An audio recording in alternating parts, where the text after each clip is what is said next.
மானாமதுரையைச் சேர்ந்த ஆகாஷ் டெலிசன் என்கின்ற பட்டதாரி இளைஞன் காவல்துறையால் அடித்து துன்புறுத்தி படுகொலைக்கு உள்ளாகி சம்பந்தப்பட்ட காவல்துறை குற்றவாளிகளை கைது செய்ய வேண்டும் என வலியுறுத்தி கிட்டத்தட்ட 102 நாட்களாக அந்த பகுதியில், மானாமதுரை பகுதியில் ஒரு அறப்போராட்டம் தொடர்ச்சியாக நடைபெற்ற நிலையில் 102வது நாளில் நீதிமன்றம் ஒரு உத்தரவை போடுகிறது. அதாவது இந்த 102 நாட்களாக ஆகாஷ் டெலிசன் அவருடைய உடலை வாங்காமல் குற்றவாளிகளை கைது செய்ய வேண்டும் என்கின்ற அடிப்படையில் குற்றவாளிகளை கைது செய்யுங்கள், நாங்கள் உடலை நல்லடக்கம் செய்கிறோம் என்று அவருடைய பெற்றோரும் போராட்ட குழுவினரும் இந்த கோரிக்கையை வலியுறுத்தி வந்தாங்க. அப்போ இந்த நிலையில் நீதிமன்றம் இப்படி ஒரு உத்தரவை அந்த 102வது நாளில் அறிவிக்கிறாங்க. உடலை 5 மணிக்குள் வாங்காவிட்டால் காவல்துறையே உடலை அடக்கம் செய்யும் என்று ஒரு உத்தரவை பிறப்பிக்கிறாங்க. இப்போ இதற்கு பெற்றோர்களும் அந்த போராட்ட குழுவினரும் கடுமையாக எதிர்ப்பு தெரிவிக்கிறாங்க. நீதிமன்றத்திலையும் தடை மனு தாக்கல் செய்வதற்கான முயற்சிகளில் ஈடுபடுறாங்க. அப்போது இதையெல்லாம் பொருட்படுத்தாமல் அவசரமாக ஆகாஷ் டெலிசனுடைய அந்த உடல் யார் அடித்து கொண்டார்களோ அவர்களை வைத்தே இந்த உடலை எரியூட்டம் செய்கின்ற ஒரு மோசமான முன்னுதாரணம் நடைபெற்றது. உடனே அந்த உடல் இருக்கிற இடத்துக்கு அந்த போராட்ட குழுவினரும் பெற்றோர்களும் போகிறாங்க. அவங்கள பேசக்கூட விடலை. உடலை அடக்கம் செய்வதிலேயே இந்த காவல்துறை குறியாக இருந்து அங்கு அந்த உடலை அடக்கம் செய்ய விடாமல் தடுக்கக்கூடிய வகையில் போராட்டம் நடக்கக்கூடிய அந்த சூழ்நிலையில் காவல்துறை மிக மோசமாக நடந்து கொண்டதாக நம்ம பார்க்க முடிஞ்சுது. அதில் ஒரு தோழரை காவல்துறை மிக மோசமாக தாக்குதல் நடத்தியிருக்கிறாங்க. இதெல்லாம் எந்த அளவிற்கு ஒரு மோசமான ஒரு முன்னுதாரணமாக இருக்குது என்பதை நம்ம பார்க்க முடியும். அப்போ இந்த நிலையில் 102வது நாள் வரைக்கும் இந்த போராட்டம் எப்படி கடந்து வந்தது, எந்தவித சமரசமும் இல்லாமல் ஒற்றை கோரிக்கையை முன்னிறுத்தி, அதாவது கிட்டத்தட்ட 16 காவலர்கள் இந்த குற்றச்சம்பவத்தில் ஈடுபட்டிருக்கிறார்கள், அவர்கள் மீது வழக்கு பதிய வேண்டும், அவர்களை கைது செய்ய வேண்டும் என்று அந்த குற்றம் நடந்த நாட்களிலிருந்தே இந்த போராட்டங்கள் தொடர்ந்துகிட்டு இருக்கு. இப்போ இந்த வகையில் 6 பேரை சஸ்பெண்ட் பண்ணியிருக்கிறாங்க. அப்போது இந்த போராட்ட குழுவினருடைய அந்த உறவினர்களுடைய கோரிக்கை என்னவாக இருக்குதுன்னா, 16 பேரை குற்ற வழக்கில் சேர்க்கணும். இதில் SC/ST வன்கொடுமை தடுப்பு சட்டத்தின் கீழும் வழக்கு பதிவு செய்யப்பட்டதாக சொல்கிறாங்க. அப்போது ஒரு வழக்கை பதிவு செஞ்சுருக்காங்க, FIR போட்டிருக்கிறாங்க. அந்த அடிப்படையில் குற்றவாளிகளை கைது செய்து விசாரிக்காமல், SC/ST வழக்கை பொறுத்தவரை கைது செஞ்சு தான் விசாரிக்கணும் அப்படின்ற ஒரு சட்டம் இருக்கிறது. ஆனால் சட்டத்தை இவர்கள், இந்த அதிகார கும்பல்கள் எந்த வகையிலும் மதிக்கலை அப்படிங்கிறது தான் இந்த 102 நாட்களாக நம்ம பார்க்கக்கூடிய ஒரு செய்தியாக இருக்குது. ஆக அதற்கு இடையில், இந்த போராட்டங்கள் நடக்கிற இடையில சம்பந்தப்பட்ட குற்றவாளிகள் இந்த போராட்டத்தை நீர்த்து போக செய்வதற்கு பல்வேறு முயற்சிகளை ஈடுபடுறாங்க. அதில் அந்த பெற்றோர்களிடத்தில் பேரம் பேசுவது, குறிப்பாக அமைப்புகளிடத்தில் அந்த ஆர்ப்பாட்டத்துக்கு, அந்த போராட்டங்களுக்கு வரக்கூடிய அமைப்புகளுடைய தலைவர்களை கன்வின்ஸ் பண்ணி, உங்களுக்கு இத்தனை கோடி தரோம், இவ்வளோ தரோம், அங்கே போகாதீங்க, பெற்றோர்களை கன்வின்ஸ் பண்ணுங்கள், உடலை வாங்க வைங்க என்று தொடர்ச்சியாக இந்த போராட்டத்தினுடைய நோக்கத்தை சீர்குலைப்பதற்கு பல்வேறு வகையில் வந்து ஈடுபட்டிருக்காங்க. அப்போ அதுவும் குறிப்பாக இந்த திலீபன் அப்படின்னுடைய அவருடைய அப்பா வந்து கோடிக்கணக்கான ரூபாய் பேரம் பேசியதாக வந்து நமக்கு தகவல் வருது. அப்போது இந்த குற்றவாளிகள் வந்து வெளியே இருந்து கொண்டு எந்த அளவிற்கு இந்த குற்றத்திலிருந்து தப்புவதற்கு ஒரு பகீரத முயற்சியை எடுத்திருக்கிறார்கள் என்பது அப்பட்டமாக நமக்கு தெரியுது. இதை வந்து பல்வேறு அமைப்புகளே வந்து அந்த போராட்ட குழுவினரிடத்தில் வந்து சொல்லியிருக்கிறாங்க, இப்படி வந்து பேரம் பேசுறாங்க என்பதாக.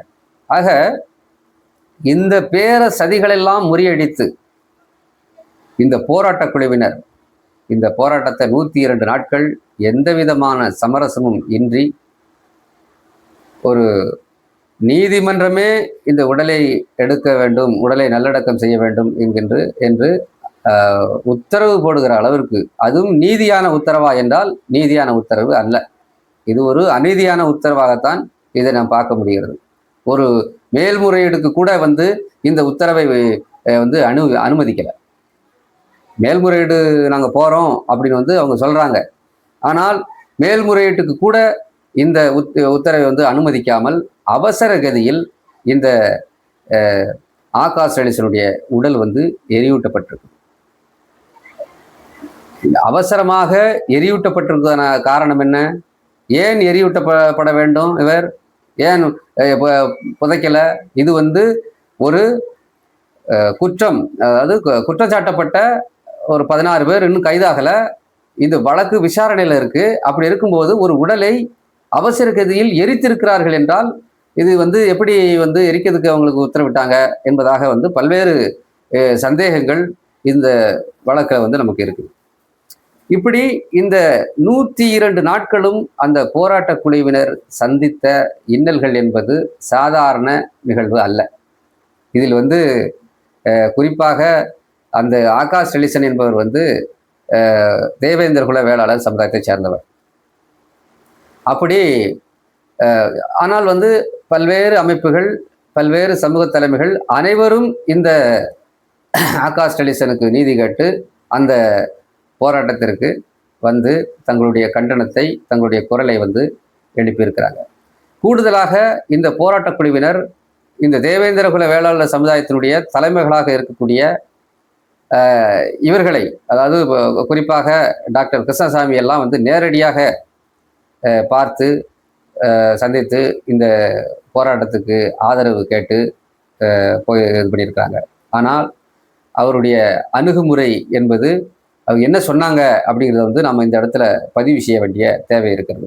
அதாவது புதிய தமிழகத்துக்கு வாங்க, நாங்கள் இந்த பிரச்சனையை கையில் எடுக்கிறோம் என்பதாக அவர் கிருஷ்ணசாமி அவர்கள் சொன்னதாக அந்த போராட்ட குழுவினர் வந்து தெரிவிச்சிருக்கிறாங்க. அப்போ இந்த மாதிரியான அணுகுமுறை என்பது எப்படி ஒரு அமைப்புக்கு, ஒரு தலைமைக்கு சரியான பேச்சாக இருக்க முடியும்? இதெல்லாம் வந்து இந்த தலைமைகள், அதாவது தொடர் தோல்விக்காகவும் தோல்விக்கான காரணமாகவும் இந்த தலைமைகள் இந்த சமூகத்திலிருந்து அந்நியப்பட்டு போவதற்கான காரணமாகவும் இந்த மாதிரியான விஷயங்கள் வந்து அமையுது. யாரும் வந்து தலைவர்களை வந்து பெருசாலாம் கண்டுக்கல, எந்த நிகழ்ச்சிக்கும் கூப்பிடுறது கிடையாது, எங்க பிரச்சனை நடந்தாலும் இவர்களை கூப்பிடுறது கிடையாது. ஏன்? இவர்களுடைய அணுகுமுறை அப்படி இருக்கிறது. மக்கள் புறக்கணிச்சிட்டாங்க. மக்கள் வந்து தலைமைகளை வந்து பொருட்படுத்துவதே இல்லை. அதற்கு காரணம் யார்? அவர்கள்தான், அவர்களுடைய அணுகுமுறை தான்.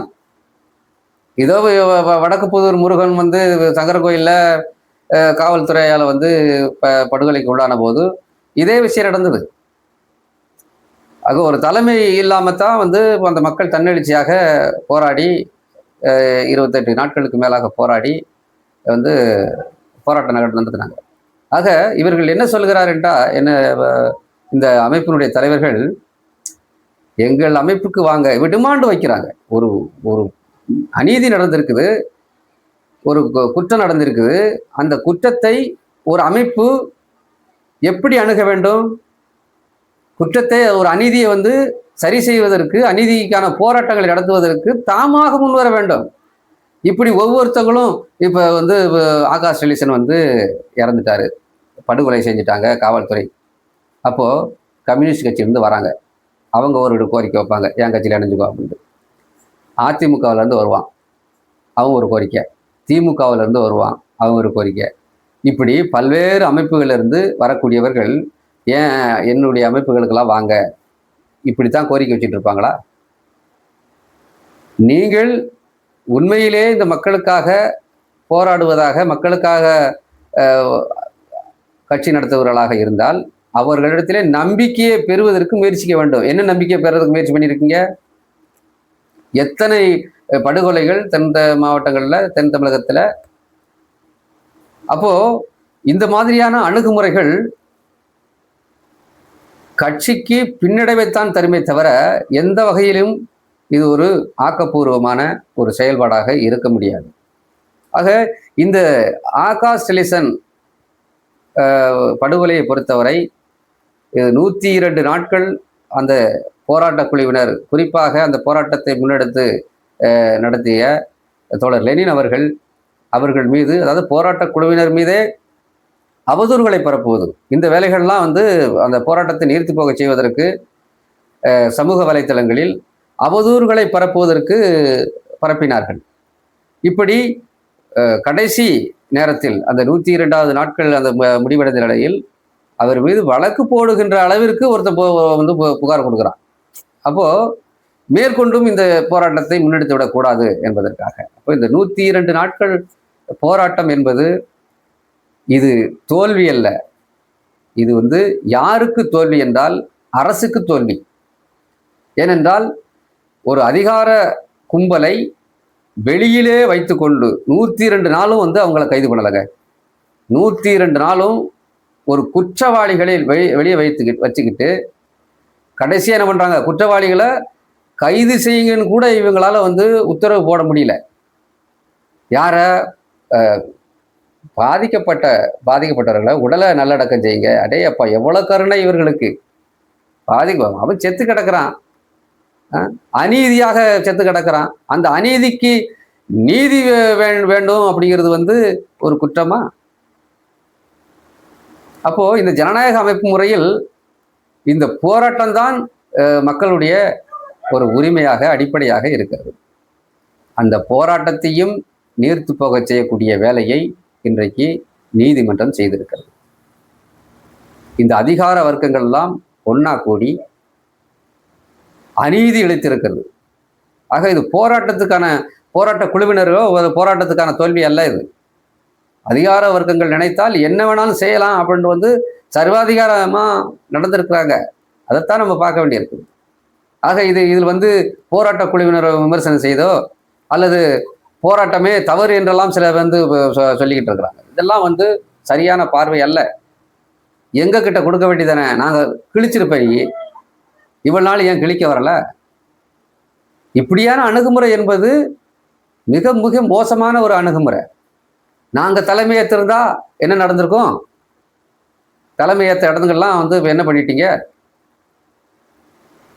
அங்கே மக்கள் என்ன கோரிக்கை வைக்கிறாங்களோ அந்த கோரிக்கையை வெற்றி பெற செய்வதற்கு உங்களால் முடிந்த பங்களிப்பை செலுத்துவதுதான் ஒரு கட்சியினுடைய, ஒரு அமைப்பினுடைய ஒரு நிலைப்பாடாக இருக்க முடியும். நான் எங்கிட்ட கொடுத்துருங்க, எல்லாம் என்ன பண்ண, இது என்ன சொத்தா இது உங்கள்கிட்ட எழுதி கொடுக்கறதுக்கு? இது ஒரு உரிமைக்கான போராட்டம். இந்த போராட்டத்தை நீங்களாக எடுக்க வேண்டும், கையில் எடுக்கணும். எங்ககிட்ட கொடுத்துருங்க. எல்லா இடத்துலையும் இதே பிரச்சனைகள். இந்த இருக்கக்கூடிய சூழ்நிலை எப்படி இருக்குன்னு சொன்னால், தலைமைகள், பழைய தலைமைகளை மக்கள் ஒரு பொருட்டாகவே எடுத்துக்கொள்ளவில்லை. இவர்களை முற்றுமொழிதாக புறக்கணித்து விட்டார்கள். இவருடைய அணுகுமுறை எந்த வகையிலும் சரியில்லை. அதான் அந்த தேர்தல் பின்னடைவு. எந்த பிரச்சனை நடந்தாலும் இவர்களை கூப்பிடுறது கிடையாது. அப்படின்னா என்ன காரணம்? உங்களெல்லாம் ஒரு ஆளாவே மதிக்கலைன்னு அர்த்தம். அப்போ மீண்டும் மீண்டும் எங்கிட்ட கொடுங்க, எங்கிட்ட கொடுங்க, எங்கிட்ட கொடுத்துருந்தா நாங்கள் அப்படி பண்ணியிருப்போம், இப்படி பண்ணியிருப்போம் என்பதாக சமூக வலைத்தளங்களில் ஒரு போராட்டத்தை கொச்சைப்படுத்தி விமர்சனம் செய்வதெல்லாம் அது உங்களை நீங்களே அசிங்கப்படுத்திக் கொள்வது என்று பொருள். சரியான தலைமைகள் இல்லை என்பதாகலாம் சில பேர் விமர்சனம் பண்றான். உண்மைதானே? உண்மைதானே? தலைமை இல்லாம தானே இன்னைக்கு தன்னெழுச்சியா நடந்துகிட்டு இருக்கு. ஆக உங்களை நீங்களே சுய பரிசோதனை செய்யக்கூடிய ஒரு நிலை இன்றைக்கு ஏற்பட்டிருக்கிறது.